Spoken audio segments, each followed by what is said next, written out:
ช่วงนี้ติดตามข่าวภาษาอังกฤษกับไทย PBS World ค่ะ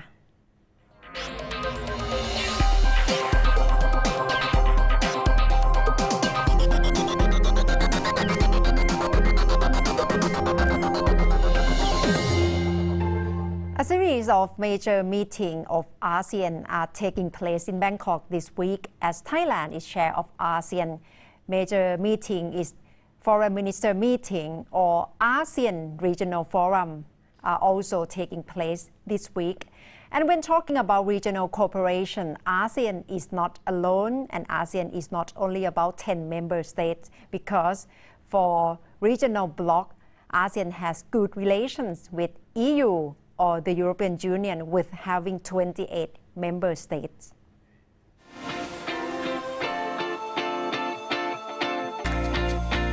The European Union and the Association of Southeast Asian Nations, ASEAN, are working toward establishment of associations date back to 1977, when official dialogue relations began. EU and ASEAN are similar in many aspects. EU consists of 28 member states with estimated population of about 513 million.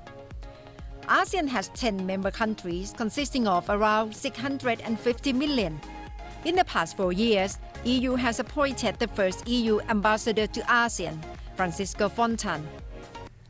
This is the last week of his mission for ASEAN. In an interview with the Thai PBS World, I asked Ambassador Fontan to assess strength of relations between the two blocs. The relations between the European Union and ASEAN are relations that you need to look a little bit like a helicopter. You have to see it from many feet up. It's a lot of people, it's a lot of territory, it's a lot of very large economy with a lot of potential. You have roughly 500 million people on the European Union side. You have more than 640 on ASEAN. Very large land masses, very big economies and growing. You need to keep fairly general in order to get those two agendas together. Lots of fights, lots of negotiations. Well, the thing is, to be honest, ASEAN in general terms is a thriving, positive part of the world. You have a lot of young people, a lot of youth, a lot of energy, and you have pretty sustained growth for many years now. So this is land of the future. This is emerging markets. This is this is the future. Asia is certainly the future, and ASEAN is one of the youngest parts of Asia. If you look a bit north, people tend to be older. And same is true on the case of the European Union. So a very important part of the world, because if you get it right here, you will become, as you're becoming, year by year, a pole of stability and wealth. And that will be, of course, very important for your own citizens, but it will be very important for the whole region, a very geopolitical region, and therefore very important for the world as well. I think you are the man in the middle in terms of being at the front line of EU to look at ASEAN in perspective, to provide macro perspective of 10 ASEAN countries back to your home in EU. You put it better than me. And in the past 4 years, there must be lots of change in ASEAN. It's incredible. ASEAN community. No, it's incredible, really. This is an extremely dynamic part of the world. What is your executive summary about ASEAN in the past 4 years? My executive summary is that ASEAN is incredibly closer and similar to Europe than people on either side realize. In ASEAN, they think Europe is very different. That's been good or bad for ASEAN? What I'm trying to say is that we are both in very similar boats, in very similar waters. We are both surrounded by very big neighbors. We are all compelled to work together in order to defend our centrality, our level of strategic autonomy. We are only going to be able to decide our own future by working together with each other. We are 28, you are 10. That demands from our leaders that they concentrate not only on their people, but on the whole region. And as a region, on its relations with the neighbors and with the world. That is an exercise that happens all the time in Europe. And that is an exercise that happens all the time in ASEAN at the highest level and at many, many, many levels. So from that point of view, my executive summary is that we are very similar in what created us, why do we work to have these regions together, and I also think that we are, both of us, we are the way forward for the world. I think the world is a world that has to look more and more like the European Union and ASEAN in the sense of working based on coordination and cooperation, not against fighting each other. Mm-hmm. ASEAN for me, ASEAN is a project of peace. But the world has and so changed. Is the EU. Sorry? Yes, the world has changed quite a lot in terms of geopolitics, especially in the past 4 years, having Definitely. President Trump as President Definitely. of United States. Definitely.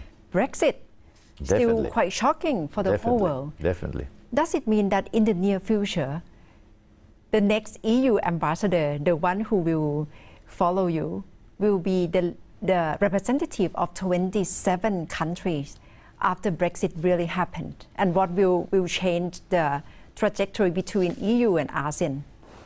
I always repeat the very safe and sound words of my minister that, I am the EU ambassador of the European Union, still 28 member states, so I have to deliver for all of them, and that has been the case throughout my 4 years.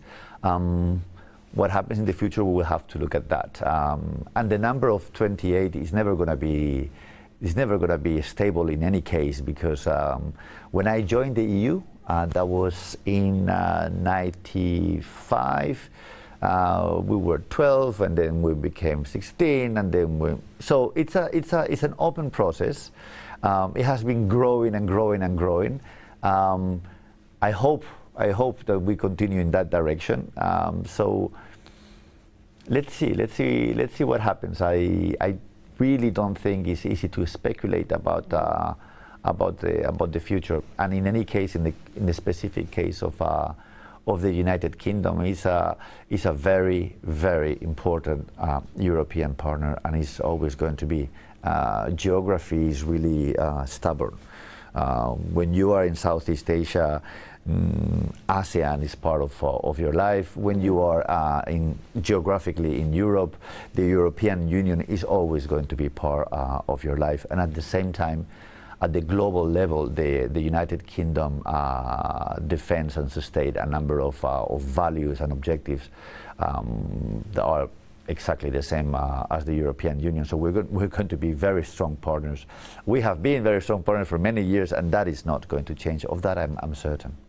So in terms of dynamic of cooperation between EU and ASEAN, what do you think the two sides, in terms of regional cooperation, should do more to strengthen relations between two blocs? I think one of the most important things is, as I mentioned before, is that highest level political dialogue between our head of state. I think that is essential. We don't have that yet. That should be a very clear objective from both sides. Because if you look at it, in terms of investment, the European Union is the largest foreign direct investor in ASEAN. But it's not the largest or the number one, followed closely by the number two. I mean, our companies, European companies, invest more in Southeast Asia than Japanese, Chinese, and American put together. The second largest investor, if I'm not mistaken, is China, and is way far from us. And that is not because our governments see ASEAN as a place where we must be and invest, which of course also it's the case, but it's because the European companies have been here for a long time, and they know the region, and they're very positive about the region, and they're investing more and more every year in the region. So the trust the European private sector is putting with their own money for long-term investment to ASEAN, in my opinion, is the strongest testament on how much Europe believes in this region. And tomorrow, listen to what Ambassador Fontan has to say about ASEAN outlook on Indo-Pacific and how this matters for EU. And that's all of Thai PBS World for tonight. ทั้งหมดคือข่าวภาษาอังกฤษไทย